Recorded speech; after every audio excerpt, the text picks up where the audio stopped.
And now Snowball has another long one to read. Holy crap. The Argonian Account, Book 1 by Weguen Jarth. Wait, Snowball just finished reading 7 books by Weguen Jarth. Why is Snowball reading another set by Weguen Jarth? Oh well, Snowball has to read it. Snowball said he was going to read it. On a minor but respectable plaza in the Imperial City sat, or perhaps lounged, Lord Vanek's building. Snowball has to check something. Argonian Account, Book 1.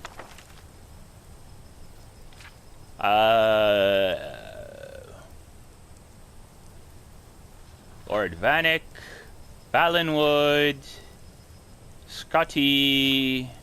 What? Snowball has an error book. The Argonian Account, Book 2. Damascus, Scotty.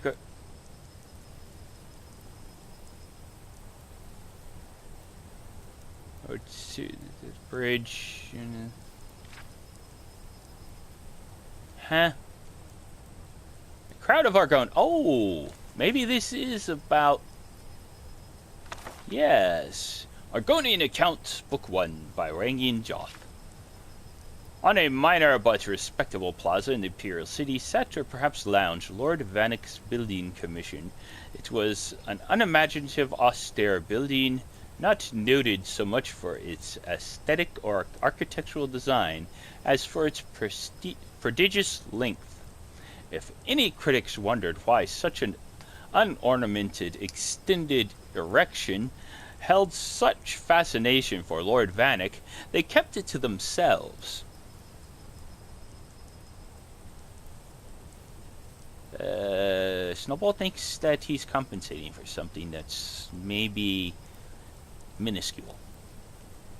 In the 398th year of the Third Era, Damascus Scotty, a senior clerk at the Commission, this seems to be before the last one Snowball read. It had been a few months since the shy middle-aged man brought Lord Vanek the most lucrative of all contracts. Nope, this is after. Granting the Commission the exclusive right to rebuild the roads of Valenwood, which had been destroyed in the 5-year war. For this he had become the darling of the managers, and the clerks spending his days recounting his adventures, more or less faithfully.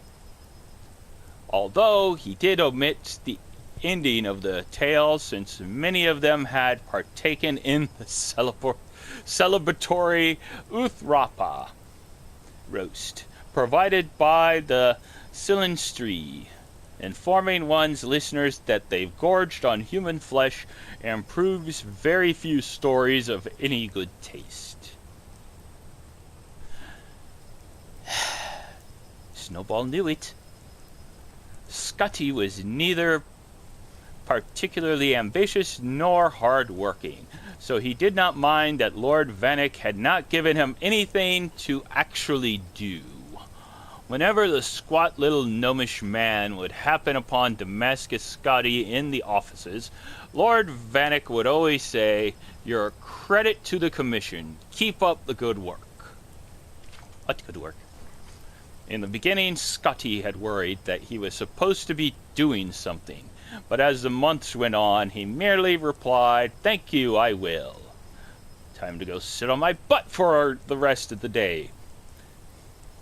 There was, on the other hand, the future to consider. He was not a young man, and though he was receiving a respectable salary for something not doing actual work, Scotty considered that soon he might have to retire and not get paid, or not doing work, for not doing work.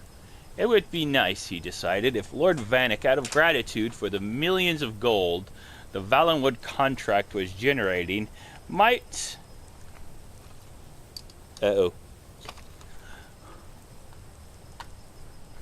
Okay. The Valenwood contract was generating might the IGN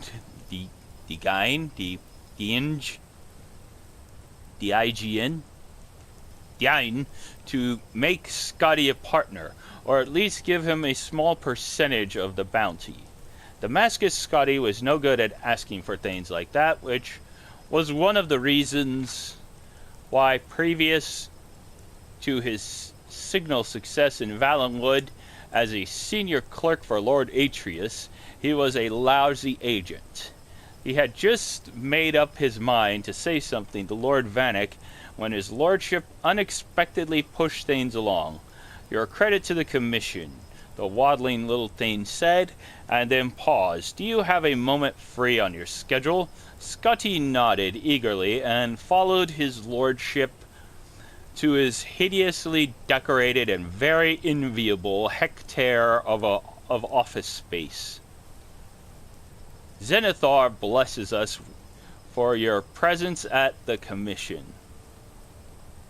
The little fellow squeaked grandly. "I don't know whether you know this, but we were having a bad time before you came along. We had impressive projects for certain, but they were not successful. In Blackmarsh, for example, for years we've been trying to improve the roads and other routes of travel for commerce. I put my best man, Felucis Tijo, on it. But every year, despite staggering investments of time and money, the trade along these routes only gets slower and slower. Now we have your very clean, very profitable Valenwood contract to boost the commission's profits. I think it's time you were rewarded." Scotty grinned a grin of great modesty and subtle avarice. "I want you to take over the Blackmarsh account from Felicius Tijo." Scotty shook as if awakening from a pleasant dream to hideous reality. "My lord, I couldn't." "Nonsense," chirped Lord Vanek. "Don't worry about Tijo. He will be happy to retire on the money I gave him, particularly as soul-wrenchingly difficult as the Blackmarsh business has been. Just your sort of a challenge, my dear Damascus." Scotty couldn't utter a sound through his mouth.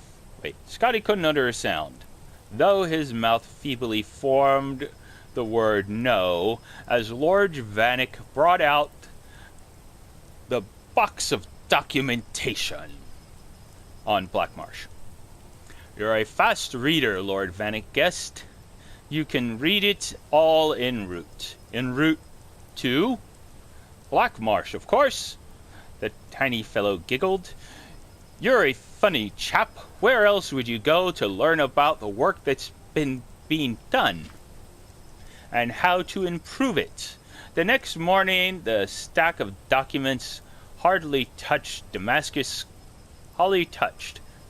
Scotty began the journey southeast to Blackmarsh.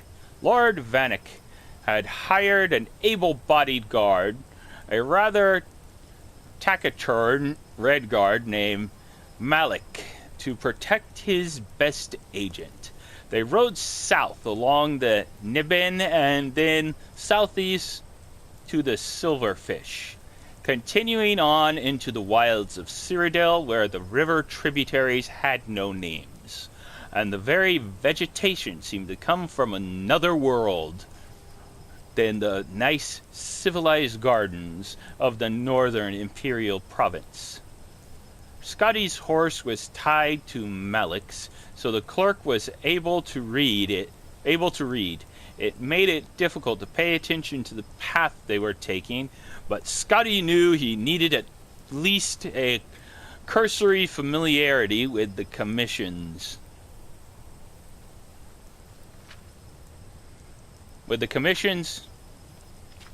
business dealings in Blackmarsh. It was a huge box of paperwork going back 40 years, when the commission had first been given several million in gold by a wealthy trader, Lord Zexeles Penos Rivina. to improve the condition of the roads from Gideon to Cyrodiil. At that time it took 3 weeks, a preposterously long time, for the rice and root he was importing to arrive, half rotten in the imperial city, or imperial province. Penos Ravina was long dead, but many other investors over the decades, including Pelagius IV himself, had hired the commission to build roads, drain swamps, construct bridges, devise anti-smuggling systems, hire mercenaries, and in short do everything that the greatest empire in history knew would work to aid trade with Blackmarsh. According to the latest figures, the results of this was that it took 2.5 months for goods now, thoroughly rotten, to arrive. Scotty found that when he looked up after concentrating on what he was reading, the landscape had always changed, always dramatically, always for the worse. "This is Blackwood, sir," said Malik to Scotty. Wait, no, don't do that. To Scotty's unspoken question. It was dark and woodsy, so Damascus Scotty thought that a very appropriate name. The question he longed to ask, which in due course he did ask, was, "What's that terrible smell?" "Slog Point, sir," Malik replied as they turned to the next bin, where the umbrageous tunnel of tangled trees and vines opened to a clearing. There squatted a cluster of formal buildings in the dreary imperial design favored by Lord Vanek's commission and every emperor since Tiber, together with a stench so eye-blindingly, stomach-wrenchingly awful that Scotty wondered suddenly if it were deadly poisonous. The swarms of blood-colored sand-grain-sized insects obscuring the air did not improve the view. Scotty and Malik batted at the buzzing clouds as they rode their horses towards the largest of the buildings, which on approach revealed itself to be perched at the edge of a thick black river. From its size and serious aspect, Scotty guessed it to be the Census and Excise office for the wide white bridge that stretched across the burbling dark water to the reeds on the other side. It was a very nice, bright, sturdy-looking bridge, built, Scotty knew, by his commission. A proxy, irritable official opened the door quickly on Scotty's first knock. Come in, quickly, don't let the flesh flies in." "Flesh flies?" Damascus Scotty trembled. "You mean they eat human flesh?"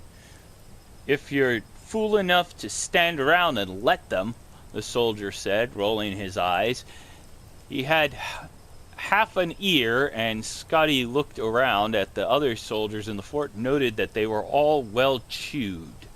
One of them had no nose at all to speak of. "Now, what's your business?" Scotty told them, and added that if they stood outside the fortress Scotty told them, and then added that if they stood outside the fortress inside instead of the inside, they might catch more smugglers. "You better be more concerned with getting across that bridge," the soldier sneered. "Tide's coming up, and if you don't get a move on, you'll get to Blackmarsh You won't get to Blackmarsh for 4 days." That was absurd. A bridge swamped by a rising tide on a river? Only the look in the soldier's eyes told Scotty he wasn't joking. Upon stepping out of the fort, he saw that the horses, eventually tired of being tortured by the flesh flies, had ripped free of their restraints and were bounding off into the woods.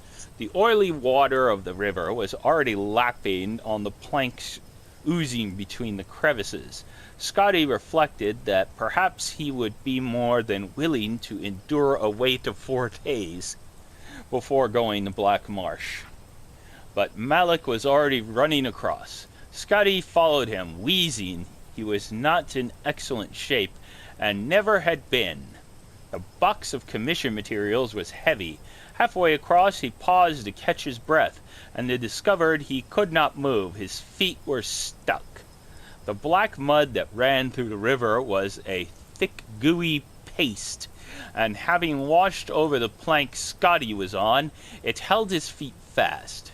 Panic seized him. Scotty looked up from his trap and saw Malik leaping from plank to plank ahead of him, closing fast on the reeds on the other side. "Help!" Scotty cried. "I'm stuck." Malik didn't even turn around. Malik did not even turn around, but kept jumping. "I know, sir, you need to lose weight." Damascus Scotty knew he was a few pounds over and had meant to start eating less and exercising more, but embarking on a diet hardly seemed to promise timely aid in his current predicament.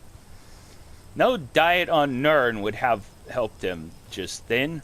However, on reflection, Scotty realized that the Red Guard intended to drop the box of documents for Malik.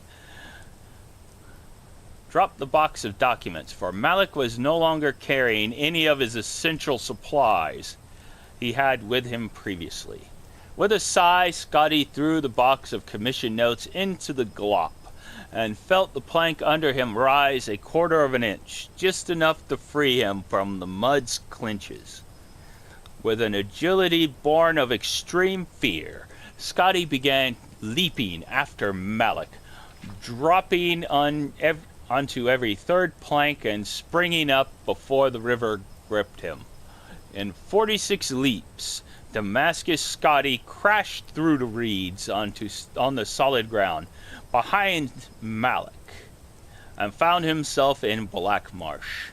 He could hear behind him a slurping sound as the bridge and his container of important and official records of commission affairs was consumed by the rising flood of dark filth, never to be seen again. What an unusual adventure for Damascus, the Cumus Scotty. Why do I keep saying Damascus? Snowball has gone crazy. The Cumus Scotty. What an unusual adventure. Have a good day. Bye-bye.